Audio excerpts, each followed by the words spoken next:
Right now, it's midnight and I'm very tired. We've been, walking around the city all day, and I still wanted to take like 5 minutes to talk to you about like this experience because it's very very interesting and now it's still fresh in my mind.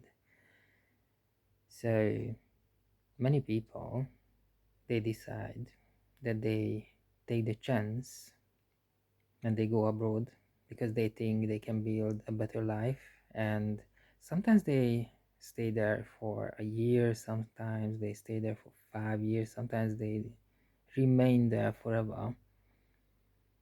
And when it comes to entertainment, because you cannot just go home and go to work, home, work, home, work, you need some entertainment. And obviously it could be nightclubs, it could be computer games, it could be watching Netflix or Disney Plus. There are lots of ways to do it when you're alone, far away from your family, the place you grow up in. And one of the ways to spend your day off is when you meet with people who are from the same country as you, and you basically form an unofficial club. Not just because of the same interests, it's because you are from the same place and you care about that place. And you form this club, and you get together time to time. Sometimes you don't meet for a year, sometimes you meet every month, and sometimes you get together to gather presents and send it back to your country, to an orphanage or something like that, people in need. And this club can collect money as well to bring famous people, well respected people, and bring them over here, buy them flying tickets and tickets to come here, to buy them, to book hotel for them, and they would do a lecture. The lecture, it's not like a lecture at the university. It's more like a gentleman or a lady or a couple, in our case, sit down in a private room that can hold like 50 people or 100, 150. In London, there are lots of places like that, and they are very affordable as well. And they would talk about their life for 1 hour or 2 hours, and you can have questions after. And later on, because usually this meeting room comes with a pub or a bar or something like that, they would drink with you as well. And so we went to this sort of lecture today, and right now it's midnight. We just got back home. It was extremely difficult to get this organized. We were the first one to donate money to the cause to bring this couple here, and but there were so many difficulties along the way. And when it was over, I thought of this, so many things could go wrong when you bring people over to London, and nothing, absolutely no problem whatsoever happened. So it was a great great great success, and the lecture was amazing as well. I was so glad that I went there. I was so glad that I donated money to it. So it was like a great many people there. The place was changed a couple of times, and this area where we went, it's called West Ealing. And I'd never been there. I spent so much time in London, but I'd never been to that actual area. There is a new line There is a new tube line, metro, underground line called Elizabeth. It took ages to build, and I noticed that it's actually going there. So what happened is almost half of the people who didn't come with car, who used the Elizabeth line, they were almost almost late, because when you look at the London map, and actually the London map itself, it's very famous in itself.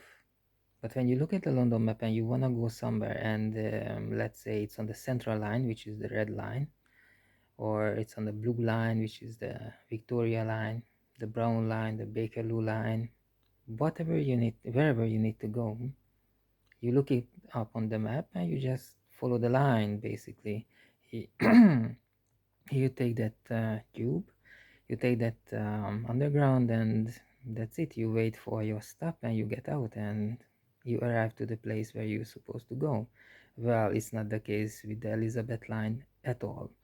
We got on the Elizabeth line in central London, and what we noticed that it just didn't stop. We were looking through the window and we saw the stops going by, and the train did not stop at all. And it didn't stop at the next one, didn't stop at the next one after, like an express train. And it's like, oh my God, we're gonna go all the way to Greenland or something. And finally, we decided to come down, and it stopped at a station, which I needed to look it up, South Hall or something like that. And we were lucky because that station is actually still manned, so there are people there, staff. You can actually talk to a person alive. And I said that, listen, we're going to this and this place called West Ealing, and the tube did not stop, and it didn't stop at the next one. The next one, like, what do we do? Is it a normal thing with the Elizabeth line? And he was so surprised that we did not know. And I said, I don't really come here often, so yeah, I didn't know this is exists, that it's like jumping the stations and didn't stop. And he explained to me that not the next one, we need to cross and go over to the other platform, not the next one, but the after one. After that one, we'll stop at every single station. So okay, we went over, and we were waiting for that one, but we were so stressed. We didn't want to be late at all. And when we arrived, we immediately forget our misery, because like half of the people who attended this lecture where the people, the couple we invited, talked about their life and the current situations, and all the problems and how it can be solved and all that. It's like a regular lecture.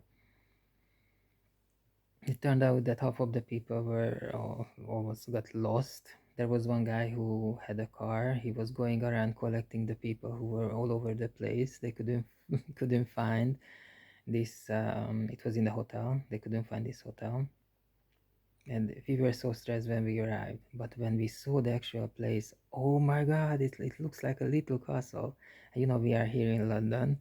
There are lots of buildings that's like 400 years old, and this one was like, oh my God, like a jewel box with little towers and small rooms. It was a big pub, but it was divided into small rooms, and there were like more than one floors to go around, and it was fantastic. So immediately when we stepped into this pub, we completely forgot all the things what we went through, and it was great to see the other people as well. Oh yeah, and the beer, when you go to different pubs, the beer, even though if you drink the same brand, it's like always tastes so different. But here we were drinking the brand we liked, and it was amazing. It was very, very good. It was a good night. We went out yesterday, we went out today, and now I'm like super tired, and in basically few hours we need to wake up. So see you next time.